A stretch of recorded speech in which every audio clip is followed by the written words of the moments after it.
얼마 전 새벽 예배 나오기 위해서 운전을 하고 이제 교회로 출발을 했습니다. 그날 새벽에 이 안개가 굉장히 많이 꼈더라고요. 그래서 새벽에 운전할 때는 이 잠도 좀 덜 깨고 또 안개가 짙은 날이라 조금 조심해서 긴장하면서 운전을 하고 교회로 왔습니다. 그런데 이제 교회 현관문을 딱 열고 들어선 순간 오늘 별로 안개가 그리 짙게 낀 날이 아니었구나 라고 하는 걸 깨달았습니다. 알고 봤더니 안경에 뭐가 잔뜩 묻어 있었던 겁니다. 여러분, 안경도 깨끗해야 더 잘 볼 수 있습니다. 하물며 하나님을 볼 수 있으려면 우리의 마음이 얼마나 깨끗해야 할까요? 하나님을 본다는 것은 하나님을 경험한다는 의미입니다. 더 나아가서 하나님을 본다는 표현은 종말론적인 축복입니다. 우리가 죽어 우리 생이 다 끝나는 날 주님 앞에 서서 주님을 맞대는 그 순간을 오늘 본문에는 말해주고 있기 때문입니다. 자, 그렇다면 우리가 하나님을 대면하기 위해서는 어떻게 해야 할까요? 오늘 주님은 우리에게 말씀합니다. 마음이 청결해야만, 깨끗해야만 가능하다고 말씀해주고 있습니다. 자, 그렇다면 예수님이 말씀하시는 마음이 청결하다는 의미가 무엇일까요? 그 의미를 우리가 잘 이해해야 할 줄로 압니다.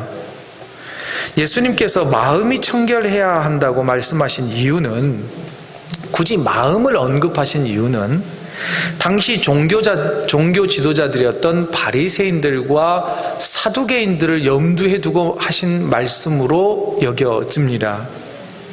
왜냐하면 당시 종교 지도자들이었던 바리새인들과 사두개인들은 굉장히 외형적인 것에 대해서 관심을 많이 가지고 있었습니다. 예를 들어 금식하며 기도할 때에도 내가 지금 금식하며 기도하고 있다라고 하는 것을 다른 사람들에게 알리기 위해서 머리에 재를 뿌리면서, 그리고 씻지도 않으면서 남루한 모습으로 나 지금 기도하고 있습니다 라고 표현했다는 것이지요. 더 나아가서 이런 외형적인 것에 관심을 쏟고 있는 바리새인들을 향하여서 주님은 뭐라고 말씀하셨느냐면 회칠한 무덤과 같다라고 표현을 했습니다. 회반죽으로 무덤을 예쁘게 하얗게 칠해 놓은들, 그것은 무덤에 지나지 않는다라는 말씀이셨지요. 그렇게 예수님께서는 호되게 이 바리새인들과 서기관들을 비판하셨습니다. 또한 책망하셨습니다. 심지어는 마태복음 23장 26절에 주님께서는 바리새인들을 향하여 다음과 같이 말씀하셨습니다. 눈먼 바리새인들이여, 너는 먼저 안을 깨끗하게 하라. 그리하면 겉도 깨끗하리라. 겉만 치장하고 있는 바리새인들을 향하여서 먼저 마음을 깨끗하게 해야 되지 않겠냐라고 견고의 메시지를 보내고 있었던 것이지요. 저 마태복음 23장 26절의 말씀을 오늘 주제 성구인 마태복음 5장 8절과 마음이 청결한 자는 복이 있나니 하나님을 볼 수 있다라고 하는 말씀과 연관해서 생각을 해보자면, 우리의 속마음이 깨끗하지 못하다면 그 사람은 영적인 시각장애인과 같다는 겁니다. 그럼 결국 장애인이라면 시력이 없다면 하나님을 볼 수 있다는 말입니까? 못 본다는 말입니까? 절대 하나님을 볼 수 없다라고 하는 메시지를 지금 던져주고 있습니다. 더 나아가서 그냥 깨끗하라, 청결하라 이렇게 말씀하면 되실 것을 예수님께서는 마음이 청결해야 한다라고 하는 것을 강조하셨습니다. 예수님이 마음을 강조하신 이유는 이것입니다. 유대인들에게 있어서 모든 생각의 중심이 머리에 있다고 생각하지 않았습니다. 유대인들은 가슴에서부터 나온다고 생각을 했어요. 그래서 이 마음이라고 하는 이 단어는 우리의 지성과 감성과 의지를 다 포함한 것을 마음이라고 그랬어요. 흔히 말할 때 지정의를 다 통틀어서 표현할 때 마음이라고 했단 말입니다. 더 나아가서 지금 예수님의 말씀을 듣고 있는 유대인들을 향하여서 유대인들의 신앙교육을 쉐마 교육이라고 하지 않습니까? 이 쉐마 교육의 주제 성구인 신명기서 6장 5절을 보면 이렇게 말씀하고 있어요. 너는 마음을 다하고 뜻을 다하고 힘을 다하여 내 하나님 여호와를 사랑하라. 특별히 여기에서 지금 강조하고 있는 게 마음입니다. 마음을 다해서 여호와 하나님을 사랑해야 한다. 이게 바로 유대인들의, 히브리인들의 교육의 시작이라고 하는 것입니다. 지금 이뿐만 아니라 예수님께서도 또한 구약의 말씀으로도 마음의 중요성에 대해서 강조하고 있는데, 이 신명기서뿐만 아니라 구약의 예레미야 선지자도 이렇게 말했습니다. 예레미야서 29장 13절 우리가 다 같이 한번 읽어볼까요? 시작. 너희가 온 마음으로 나를 구하면 나를 찾을 것이요 나를 만나리라. 어떻게 해야 된다고요? 온 마음으로 나를 찾아야 찾을 수 있고 만날 수 있다라고 이미 말씀하셨습니다. 이런 메시지를 통하여서 지금 주님께서 하시고자 하시는 말씀은 형식주의와 율법주의에 물들어 있었던 종교 지도자들을 판단하시고 또한 깨우치시고 비판하시고자 하시는 목적으로 마음을 강조하신 것입니다. 더 나아가서 당시의 많은 그리스도인들은 이 종교 지도자들에게 많은 비판을 받았습니다. 너희처럼 그렇게 살면 안 돼. 율법을 다 지켜야지. 우리처럼 이렇게 철저하게 율법을 지켜야 구원받을 수 있는 거야. 너희처럼 그랬다가는 구원은 고사하고 하나님으로부터 심판받게 될 거야 라고 자꾸 비판받고 평가받았던 제자들과 또 많은 백성들에게, 많은 성도들에게 주님께서는 말씀을 하시는 거예요. 아니, 외적인 것도 중요하지만, 보여지는 것도 중요하지만 그보다 더 중요한 것은 우리의 내면이다, 우리의 마음이다, 우리의 동기다 라고 말씀하고 있는 것입니다. 이 사실에 대해서 사무엘 선지자를 통하여 주님께서는 하나님이 보시는 것은 외모가 아니라 마음 중심이다라고 하는 것을 사울이라고 하는 이스라엘의 왕을 세울 때 사무엘 선지자를 통하여 주님은 분명하게 말씀을 해주셨습니다. 저는 이 말씀이 저를 향한 위로의 말씀으로 항상 느껴집니다. 한번 읽어볼까요? 시작. 여호와께서 사무엘에게 이르시되 그의 용모와 키를 보지 말라. 내가 이미 그를 보렸노라. 내가 보는 것은 사람과 같지 아니하니 사람은 외모를 보거니와 나 여호와는 중심을 보느니라 하시더라. 외모를 안 보신대요. 중심을 보신대요. 그런데 한편으로 볼 때에는 이 중심을 보신다, 마음을 보신다 했을 때에도 별 자신은 없습니다. 그래도 외모보다는 낫겠지요. 우리의 마음을 보시는 주님, 곧 예수님께서도 형식주의에 빠져있는 종교 지도자들을 향하여서 말씀하십니다. 마음이 깨끗해야 하나님을 볼 수 있단다 라고 지금 메시지를 선포해주고 있습니다. 그러면서 한 걸음 나아가서 마음이 청결하다, 도대체 이 청결하다는 의미는 무엇일까 한번 생각해 보기를 원합니다. 크게 세 가지로 생각해 볼 수 있습니다. 청결하다는 것은 말 그대로 깨끗하다는 겁니다. 하나는 순결하다, 더 나아가서는 죄가 없다라고 하는 의미를 말해주고 있습니다. 이런 의미에서 볼 때 청결하지 못하면, 깨끗하지 못하면, 곧 죄의 문제가 해결되지 못한 사람은 절대 하나님을 볼 수 없다라고 하는 의미가 되는 것이지요. 여러분, 아이들이 잘못을 저질렀을 때에 우리가 훈육하지 않습니까? 그때 아이들의 자세와 모습을 보십시오. 고개 푹 숙이고 땅 쳐다보지 않습니까? 그러면 어떻게 해요? 고개 들어! 엄마 쳐다봐! 이러지 않습니까? 내 눈 쳐다봐! 저도 많이 그래요. 내 눈 쳐다봐! 내 눈이 쫙 찢어져서 더 무섭거든요. 내 눈 쳐다봐! 애들이 잘못하면 엄마 아빠 얼굴을 쉽게 바라보지 못합니다. 아이들뿐이 아니에요. 집에서 기르는 강아지나 고양이 한번 보십시오. 강아지 아무데나 오줌 막 싸대고, 그 다음에 엄마 아빠 신발 막 물어 뜯어가지고 막 뭐라고 야단쳐보세요. 그러면 개들마저도, 고양이들도요, 주눅이 들어서 힐끔힐끔 쳐다보지 빤히 쳐다보는 개들도 없습니다. 자기들도 양심이 있지요. 그뿐만 아니죠. 최초의 인류의 시작이었던 이 아담과 하와를 보십시오. 하나님께서 에덴 동산에서 행복하게 살게 하셨지 않습니까? 단 한 가지, 선악을 알게 하는 그 열매를 따먹으면 안 된다라고 명령하셨습니다. 만일 따먹는 날에는 반드시 죽을 거다라고 경고하셨거든요.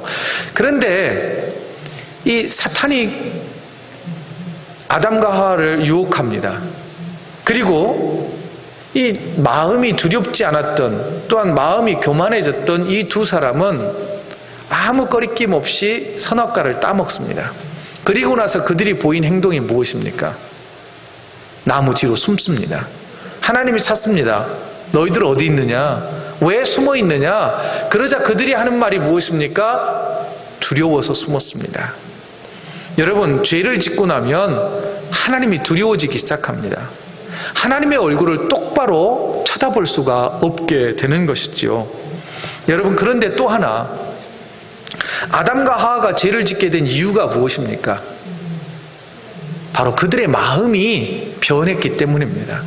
그들의 마음이 하나님과 같이 되고자 하는 교만함이 싹트기 시작했다는 것입니다. 결국 무엇이 문제입니까? 죄의 문제는 마음의 문제이기도 한 것입니다. 여러분, 우리의 마음이 교만해지기 시작할 때 영적인 청결함을 잃어버리게 되는 것입니다. 그 결과 죄를 짓고요, 죄의 결과로 하나님을 두려워하고 하나님의 얼굴을 쳐다볼 수 없게 되는 것이죠. 그렇기 때문에 우리는 힘을 다하여서 죄를 멀리해야 합니다. 더 나아가서 우리가 죄를 짓고 난 다음에가 더 문제인 겁니다. 우리는 죄를 짓고 나면 자꾸 하나님을 피합니다. 하나님의 낯을 피해서 숨어버립니다. 그런데 숨는다고 죄의 문제가 절대 해결되지 않습니다. 여러분, 주님께서는, 우리 하나님께서는 죄 지은 자들을 향하여서 뭐라 그러시냐면 오래요, 나에게 나아오래요.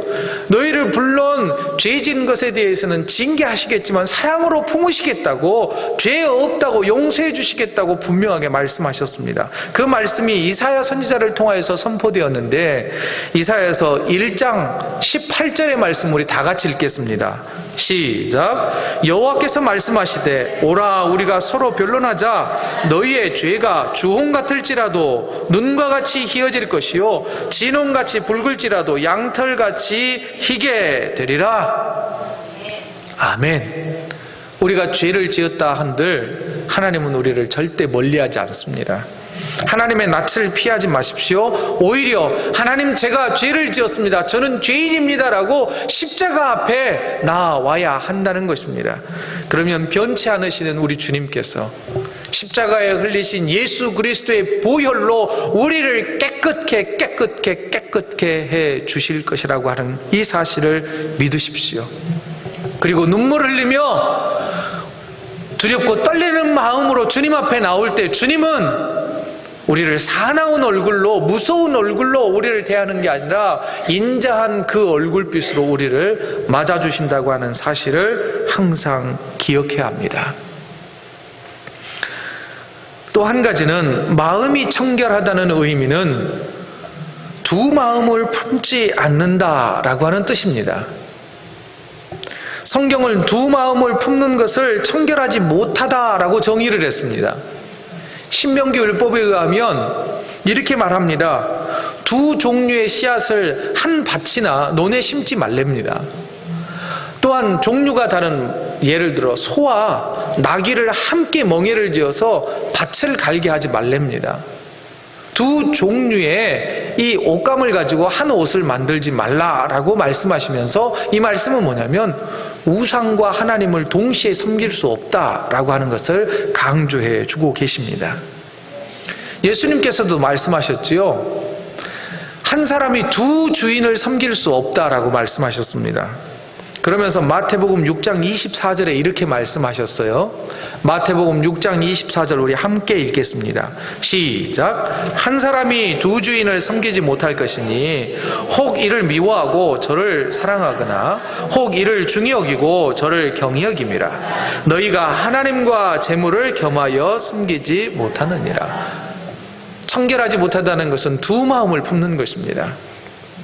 야고보 사도도요, 두 마음을 품는 것은 마음이 깨끗하지 않기 때문이다 라고 지적을 했습니다. 그래서 야고보서 1장 8절의 말씀은 두 마음을 품어 모든 일에 정함이 없는 자로다, 깨끗함이 없는 자다, 이렇게 말씀을 했습니다. 또한 4장 8절에서도 이렇게 말씀을 합니다. 4장 8절은 또 한번 같이 읽겠습니다. 시작. 하나님을 가까이 하라. 그리하면 너희를 가까이 하시리라. 죄인들아 손을 깨끗이 하라. 두 마음을 품은 자들아 마음을 성결하게 하라. 두 마음을 품지 말래요. 하나님을 가까이 하길 원한다면 마음을 성결하게 하래요. 그래야 하나님이 우리를 가까이 해주시겠다는 말씀입니다. 가까이 하신다는 말씀을 저는 하나님이 우리를 만나주시고 우리가 하나님을 볼 수 있다라고 하는 의미로 저는 이해가 되었습니다. 여러분 어떻습니까? 두 마음을 품고 계시지는 않습니까? 그렇다면 성도들이 두 마음을 품는다라고 하는 의미가 무엇일까? 구체적으로 한번 생각해 보죠. 먼저 목회자의 모습입니다. 목회자가 살기 위해서 목회를 한다. 이것은 문제이지요. 설교를 하는 목적이 교회에서 주는 사례금을 목적으로 삼고 설교를 한다. 이것은 두 마음을 품는 것입니다. 그러나 조금 다른 것은 목회를 하기 위하여 일을 한다. 이거는 조금 다르지요. 여러분, 두 마음을 품는다는 것은 온전히 하나님을 위하여서 내가 살고 있느냐라고 하는 것을 말합니다. 성도들의 삶을 비유적으로 생각해 보죠. 여러분이 성도들이 되어서 주님의 몸된 교회에서 주님을 예배하는 목적이 무엇입니까? 목적이 두 가지가 있을 때가 있습니다. 우리가 섬길 때에도, 우리가 헌신할 때에도, 교회 일을 할 때에도 두 마음을 품을 때가 있더라는 거예요. 나 이런 사람이야. 내가 제일 열심히 하고 있잖아. 나를 존경의 대상으로 삼아야 되지 않겠느냐라고 하는 것을 보여주고자 하는 모습으로, 그런 의도를 가지고 주의 일을 할 때가 있더라는 것입니다. 이것은 순수하지 않지요. 두 마음을 품는 것입니다. 두 가지의 목적을 쫓아가는 것입니다. 여러분, 이게 두 마리의 토끼를 쫓아서 다 잡는다? 아닙니다. 일석이조가 절대 아니라는 거예요. 예배라는 것은 오직 하나님만을 섬기는 것이기 때문입니다. 성도의 삶의 목적은 무엇이냐? 하나님의 영광을 구하는 것이어야만 하기 때문입니다. 대표적인 사례를 성경에서 찾는다면 사도행전 5장에 보면 한 사건이 기록되어 있습니다. 아나니아와 삽비라 부부가 등장을 하는데요. 초대교회에 교회가 이제 막 성장하자 물질도 필요할 거 아닙니까? 교회를 이렇게 운영하다 보면. 그래서 존경받고 있었던 바나바라고 하는 이 한 사람이 자신의 땅을 팔아서 땅을 판 전체의 이 물질을 교회에 헌금을 했습니다. 그렇지 않아도 존경받고 있던 이 바나바가 자신의 재산을 팔아서 헌금했다고 하니 많은 사람들이 그를 존경하고 따르기 시작했고 칭찬하기 시작을 했습니다. 이에 질세라 이 아나니아와 삽비라 부부도 헌금해야지 생각을 하고, 그래야 나도 존경받고 교회에서 뭔가 힘을 얻을 수 있을 거라는 생각을 하고 자기 가지고 있는 땅을 팔았습니다. 그런데 전체를 다 헌금하지 않고 부분을 남겼어요. 그러면서 부분만을 헌금을 하면서 뭐라 그랬느냐면 성전에 가지고 가서 전부 다 드립니다. 꼭 이거 성도들에게 말해주세요. 전부 다 드리는 겁니다. 그러면서 헌금을 했습니다. 그 결과는 어떻게 되었느냐면 축복은 고사하고 두 부부가 한날 심판받아 죽고 말았습니다. 그 이유에 대해서 성경은 이렇게 해석을 합니다. 성령 하나님을 속였기 때문에 그들이 죽었다는 것입니다. 여러분, 하나님을 속이는 죄는 결국은 심판받는다는 거예요. 그러나 여러분, 여기에서 더 제가 강조하고 싶은 건 뭡니까? 그들이 헌금하는 목적이 잘못되었다는 겁니다. 우리의 헌신과 우리의 마음을 하나님 앞에 헌금으로 드리는 것 매우 기뻐하십니다. 하나님이 더 축복하실 것입니다. 그러나 여러분, 우리가 드리는 이 물질을 통하여 내 의의를 드러내고 내가 이런 사람이야, 내가 이 교회에서 이만큼 중요한 사람이야 라고 하는 것을 드러낸다면 하나님은 절대 그 헌금 기쁘게 받으시지 않는다라고 하는 것입니다.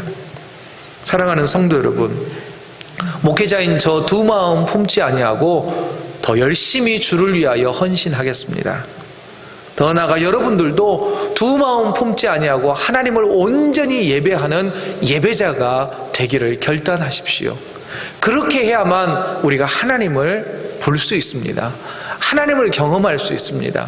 더 나아가 그런 자에게 하나님께서 축복해 주십니다. 두 마음을 품은 자들아, 마음을 성결하게 하라. 주님의 말씀이십니다. 주님의 명령이십니다. 이 말씀을 기억하는 저와 여러분 되기를 간절히 소망합니다. 마지막으로, 그러면 우리가 어떻게 우리의 마음을 정결하게 유지할 수 있을까요? 여러 방법들이 있겠지요. 그런데 지난 우리가 수요일에 여호수아서 22장을 묵상을 했습니다. 그때 여호수아가 22장 5절에서 이제 가나안 땅을 다 점령하고 가나안 땅에서 이제 정착하여 살아가는 이스라엘 백성들에게 네 가지의 당부의 말을 전합니다. 이 네 가지를 저는 이렇게 설교 제목을 잡았었습니다. forever의 축복. 곧 이 네 가지를 영원토록 잘 지키는 자에게 축복이 있을 거다. 그래서 forever의 축복이라 그러는데 그걸 다시 한번 나누기를 원합니다.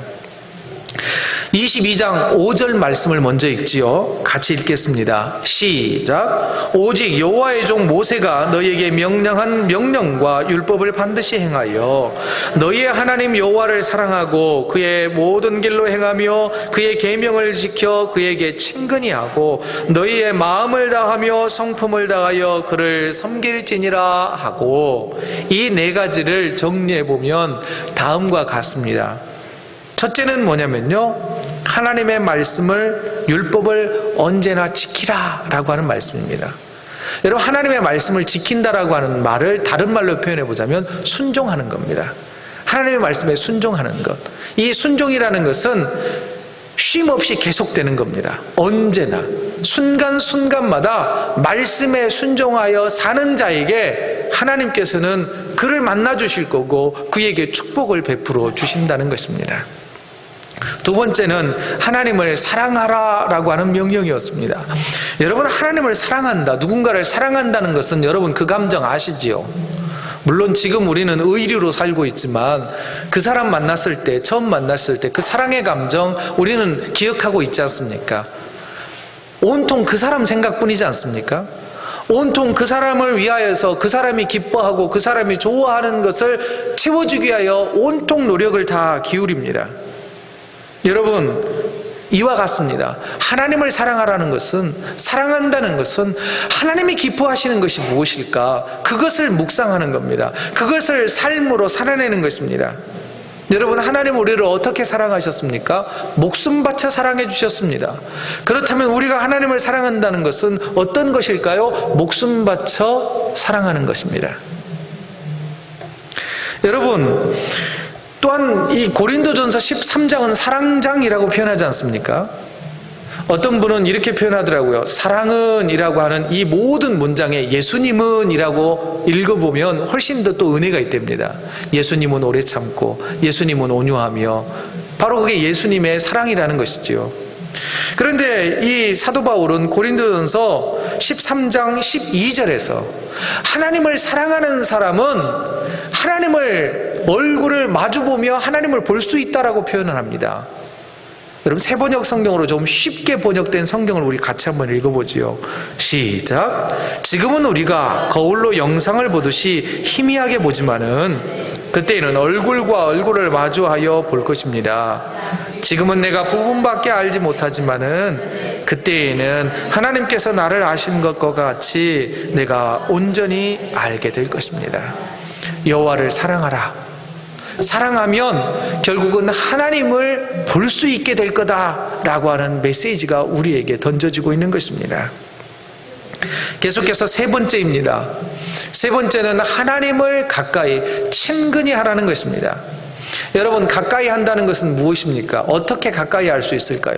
하나님이 좀 보여줘야지, 만져줘야지 가까이 할 거 아닙니까? 조금 더 가까이 가려 하면 왠지 멀어져가는 하나님의 모습처럼 느껴지지 않습니까? 그런데 이미 우리에게 하나님은 가까이 계십니다. 이미 하나님은 여러분들 손 위에 있을 수도 있습니다. 그건 무엇일까요? 하나님은 말씀 가운데 계십니다. 여러분, 하나님을 가까이 하고 친근히 하라는 것은 이 성경 말씀을 가까이 하라는 말씀으로 이해되어져야 합니다. 여러분, 성경을 가까이 하십니까? 성경을 묵상하십니까? 더 나아가 성경을 암송하기도 하십니까? 여러분, 또한 하나님과 가까이 한다는 것은 교제한다는 말입니다.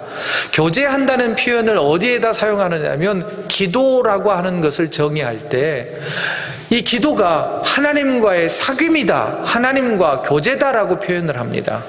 여러분, 그러면 여러분은 얼마나 기도하고 계십니까? 여러분, 우리가 조금 새벽을 깨워서 기도할 수 있었으면 좋겠습니다. 시간을 정해놓고 기도할 수 있었으면 좋겠습니다. 그때 여러분들은 하나님을 볼 수 있습니다. 여러분, 본다는 표현이 앞서서 뭐라고 표현했습니까? 경험할 수 있다고 표현했죠. 여러분, 말씀을 읽을 때에, 기도할 때에 분명히 여러분들은 하나님을 볼 수 있고 경험할 수 있게 될 것입니다. 마지막으로 네 번째 당부는 이거였습니다. 하나님께 마음과 성품을 다해 예배하라. 여호수아도요, 역시 마음을 강조했습니다. 여호수아가 말한 이 마음은 앞서 설명드렸죠. 우리의 지정의를 다하여서 우리의 모든 것을 다 드려 하나님을 예배하라는 말입니다. 한 가지 더, 성품을 다하라. 이 성품은요, 우리의 영혼입니다. 영혼. 또 더 확대 해석해 보면 어떤 의미냐면 우리의 생명, 더 나아가 우리의 욕망이라고 하는 표현까지 확대 해석해 볼 수 있습니다. 그렇다면 이게 뭡니까? 마음과 성품이라는 것은 나의 전체 아닙니까? 나의 모든 것을 다 해서 주님을 예배할 때 하나님이 우리를 만나 주실 것이고 우리가 하나님을 볼 수 있고 하나님을 경험할 수 있다라고 하는 것입니다. 그렇다면 과연 우리의 예배의 생활은 어떻습니까? 여러분, 하나님을 볼 수 있기를 소망하십니까? 하나님을 만나는 복을 누리길 원하십니까? 그렇다면 여호수아가 우리에게 당부하는 네 가지를 기억하십시오. 더 나아가 예수 그리스도께서 오늘 우리에게 말씀하시는 메시지, 마음이 청결한 자는 복이 있나니 그들이 하나님을 볼 것이다라고 하는 이 메시지를 기억하십시오. 이것은 그러나 단 한 번으로 이루어지지 않습니다. 주님이 우리를 부르시는 날까지, 주님이 다시 이 땅에 오시는 날까지 이것을 실천해야만 하나님을 만날 수 있게 될 것입니다. 사랑하는 성도 여러분, 마음이 청결한 사람이 복이 있습니다. 그렇다면 청결한 사람은 교만하지 않습니다. 죄의 문제를 주님 앞에 내려놓는 자입니다. 두 마음을 품지 않습니다. 우리의 마음이 청결해지기 위하여서 언제나 말씀에 순종하는 자입니다. 하나님을 사랑하는 자이고 더 나아가 말씀을 통하여, 기도를 통하여 하나님을 가까이 하는 자, 우리의 온 모든 것을 다하여 주님을 예배하는 자입니다. 그 사람이 저와 여러분이기를 주의 이름으로 간절히 축원드립니다. 기도하겠습니다. 이 시간 우리 함께 기도하지요. 마음이 청결한 자 되어 하나님을 만나는 복을 누리게 하옵소서.